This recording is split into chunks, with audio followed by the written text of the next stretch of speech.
Antara paparan menarik hari ini, Anwar beri amaran negara Zionis jangan cuba serang Malaysia. UMNO teguh Hadi jangan kurang ajar. Wan Saiful didakwa 18 pertuduhan pengubahan wang haram 5.59 juta ringgit. Zionis mahu Anwar dihapuskan.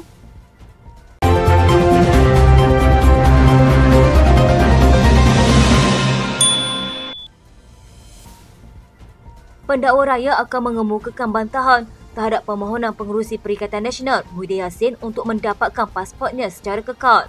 Pasport itu sebelum ini diserahkan kepada Mahkamah Jenayah sebagai sebahagian daripada syarat jaminan 2 juta ringgit dalam kes pengubahan wang haramnya yang sedang dibicarakan. Timbalan Pendakwa Raya Nur Asma Ahmad memberitahu Mahkamah Seksyen Kuala Lumpur pagi ini bahawa mereka memerlukan lebih masa untuk menjawab permohonan Muhyiddin. Katanya notis permohonan telah disampaikan kepada kami pada 17 Oktober. Kami akan membantah permohonan ini. Kami memohon 2 minggu untuk memfailkan affidavit pendakwaan sebagai jawapan. Azura kemudiannya menjadualkan semula perbicaraan awal yang ditetapkan mengenai permohonan Muhyiddin pada 23 November. Hakim kemudian mengarahkan pihak pendakwaan memfailkan affidavit mereka sebelum atau pada 8 November dengan sebarang jawapan oleh pasukan peguam Muhyiddin sebelum atau pada 17 November. Minggu lalu, bekas Perdana Menteri Muhyiddin memfailkan permohonan pelepasan kekal pasportnya dengan mengemukakan pelbagai alasan, antaranya ingin membawa keluarga bercuti di London. Dalam affidavit sokongan yang difailkan bersama permohonan di Mahkamah Tinggi Kuala Lumpur, bekas Perdana Menteri itu berkata dia juga memerlukan dokumen itu untuk pemeriksaan kesihatan seterusnya di Singapura. Katanya sudah menjadi tradisi saya untuk membawa keluarga bercuti selama sebulan setiap tahun. Tahun ini juga tidak terkecuali. Percutian ini penting kerana ia membolehkan saya meluangkan masa bersama keluarga, memandangkan tahun ini amat menekan saya dan keluarga. Ahli Parlimen Paguh itu berkata, dia dimaklumkan oleh ejen pelancongannya bahawa sukar untuk mengatur tiket penerbangan dan percutian secara kumpulan yang ramai terutama pada musim Krismas. Muhyiddin berkata dia akan terbang dari Kuala Lumpur ke Dubai pada 15 Disember dan mempunyai beberapa persinggahan sehingga 21 Disember sebelum melepas ke London pada hari yang sama. Tempoh penginapan di London adalah sehingga 10 Januari tahun depan. Menurut Muhyiddin, dia juga berhasrat untuk menjalani pemeriksaan jantung melalui ujian tekanan pada treadmill di Hospital Mount Elizabeth di Singapura selepas bercuti. Muhyiddin berkata jumlah ikat jamin 2 juta ringgit yang dikeluarkannya sudah memadai untuk memastikan kehadirannya di mahkamah. Selain itu, katanya dia juga mempunyai tanggungjawab sebagai ahli parlimen untuk berkhidmat kepada pengundinya. Permohonan itu akan didengar di hadapan Hakim Azura Alwi pada 25 Oktober ini, kata laporan itu. Pada 4 Oktober lepas, Muhyiddin memfailkan permohonan lepas tanpa bebas berhubung 3 pertuduhan pengubahan wang haram dihadapinya. Pada 15 Ogos lalu, Mahkamah Tinggi melepas dan membebaskan ahli Parlimen Paguh itu selepas membenarkan permohonannya untuk membatalkan 4 tuduhan menggunakan kedudukannya untuk rasuah berjumlah 232.5 juta ringgit bagi bersatu. Bagaimanapun pihak pendakwaan telah merayu kepada Mahkamah Rayuan untuk membatalkan keputusan itu. Pada Mac, di hadapan Mahkamah Seksyen, Muhyiddin minta dibicarakan atas 4 pertuduhan salah guna kuasa dan 3 pertuduhan pengubahan wang haram membabitkan 232.5 juta ringgit. Malaysia tidak akan menghiraukan sebarang ugutan daripada mana-mana pihak agar sekatan dibuat terhadap negara ini. Dedah Perdana Menteri Datuk Seri Anwar Ibrahim, ugutan itu didakwa telah diusulkan oleh salah seorang ahli Parlimen Eropah terhadap Malaysia. Katanya ada ahli Parlimen Eropah yang bangkitkan. Ada yang usul langsung sekatan terhadap Malaysia daripada salah seorang ahli Parlimen Eropah. Ia tidak jadi masalah bagi pihak Malaysia. Kita jangan hiraukan soal itu, usul sekatan, kita ada urusan kerja dan kita teruskan. Kita terpaksa menyuarakan pandangan berhubung penindasan Israel terhadap Palestin daripada Malaysia. Perdana Menteri dalam laporan sebelum ini berkata, beliau sedar dan menjangkakan ada tindak balas dari beberapa negara barat berhubung kelantangannya dalam menyuarakan isu Palestin. Namun, Anwar menegaskan beliau tidak sesekali khawatir bahkan akan terus memperjuangkan nasib penduduk Palestin pada peringkat antarabangsa. Katanya beliau tiada pilihan berhubung perkara itu kerana isu Palestin membabitkan soal kemanusiaan kerana penduduknya terus sengsara akibat penindasan dan kezaliman rejim Zionis Israel. Pada masa sama, Perdana Menteri turut menegaskan tidak takut dengan ugutan dan tekanan negara barat kerana pendiriannya yang lantang memperjuangkan nasib rakyat Palestin. Susulan ugutan yang diterimanya, Perdana Menteri berkata tiada apa yang perlu dibimbangkan kerana yakin dengan kewibawaan polis diraja Malaysia untuk menguruskan hal itu. Katanya Ketua Polis Negara Tan Sri Razaruddin Husin ada. Mereka akan uruskan, kita tidak akan bimbang akan teruskan kerja kita. Naib Presiden Amanah Datuk Seri Dr. Mujahid Yusof Rawal memberi tempoh 14 hari kepada bekas ahli jawatankuasa Dewan Ulama PAS, Ahmad Dusuki Abdul Rani untuk menjelaskan bayaran kos mahkamah berjumlah RM23,000. Mujahid dalam satu hantaran di Facebook memaklumkan Ahmad Dusuki sehingga hari ini masih gagal menjelaskan bayaran berkenaan. Pengerusi Pakatan Harapan Perak itu berkata, notis akhir telah dikeluarkan oleh peguamnya untuk menuntut Ahmad Dusuki berbuat demikian. Katanya, merujuk kepada kes saya dan Dusuki di Mahkamah Seksyen Shah Alam, Mahkamah Tinggi Shah Alam dan Mahkamah Rayuan Putrajaya. Mahkamah-mahkamah tersebut telah memerintahkan Dusuki membayar kos kepada saya berjumlah RM23,000. Sehingga hari ini, Dusuki masih gagal dan atau cuai untuk membuat bayaran kos tersebut. Oleh itu, peguam saya telah mengeluarkan satu notis akhir kepada Dusuki untuk menuntut beliau membuat bayaran tersebut dalam tempoh 14 hari. Bekas Menteri Agama itu berkata, sekiranya Dusuki gagal, beliau akan meneruskan dengan tindakan pelaksanaan termasuk pada tindakan duit penyitaan dan penjualan, garnishi dan apa-apa jua tindakan pelaksanaan yang difikirkan sesuai. Sebelum ini, Mahkamah Seksyen menolak saman fitnah difailkan Ahmad Dusuki dengan kos RM11,000 selepas mendapati Mujahid tidak memfitnahnya kerana semasa perbicaraan, terbukti bahawa aset tabung haji tidak dijual kepada orang bukan Islam.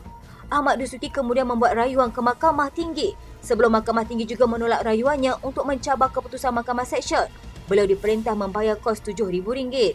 Pada 29 Ogos, pemimpin PAS itu menarik balik rayuannya di Mahkamah Putrajaya untuk mencabar keputusan Mahkamah Tinggi yang menolak saman fitnahnya terhadap Mujahid.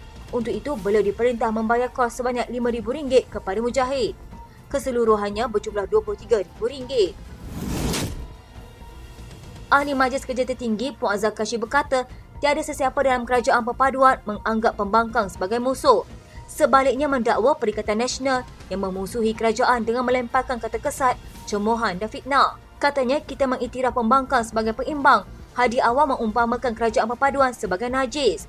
Mana mungkin PN mahu masuk ke tong najis katanya. Itu kata nista yang menggalakkan pemusuhan dan kebencian. Apakah itu adil seperti dituntut Hadi kepada kerajaan? Beliau mengulas kenyataan Presiden PAS yang menggesa kerajaan berlaku adil kepada pembangkang, termasuk diberikan peruntukan sama rata kerana kedua-dua pihak bukan musuh. Dalam perbahasan Belanjawan 2024 di Dewan Rakyat, Hadi menyifatkan tindakan kerajaan hanya memberi peruntukan kepada ahli parlimen yang menyokong kerajaan sebagai tidak mengikut ajaran Islam. Sementara itu, Puan berkata Perdana Menteri Datuk Seri Anwar Ibrahim sudah membuat kenyataan terbuka supaya pembangkang berunding dengan kerajaan mengenai peruntukan.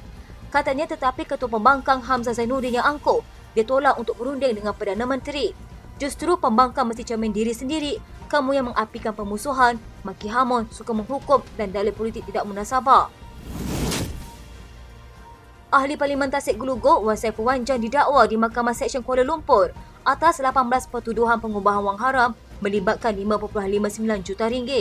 Bagaimanapun, Ahli Majlis Pimpinan Tertinggi Bersatu mengaku tidak bersalah. Semua 18 pertuduhan itu dikemukakan mengikut Seksyen 4-1-B Akta Pencegahan Pengubahan Wang Haram, Pencegahan Pembiayaan Keganasan dan Hasil daripada Aktiviti Haram 2001 Akta 613. Jika sabit kesalahan, dia boleh dipenjara sehingga 15 tahun dan denda tidak kurang 5 kali ganda jumlah atau hasil aktiviti haram atau RM5 juta atau mana lebih tinggi. Pada 21 Februari lalu, Wan Saiful minta dibicarakan atas dua pertuduhan termasuk menerima rasuah RM6.9 juta berhubung projek Jana Wibawa. Pertuduhan pertama kerana meminta rasuah dalam jumlah yang tidak ditentukan dan kedua kerana menerima rasuah RM6.96 juta antara 8 Julai dan 30 September tahun lalu. Dia dituduh meminta rasuah daripada individu bernama Lian Tan Chuan sebagai dorongan untuk membantu Nepturi Sdn Bhd mendapatkan projek Center Spine Road setik ke persimpangan Lebuh Raya Pantai Timur daripada Kerajaan Persekutuan. Projek itu sepatutnya bernilai RM232 juta.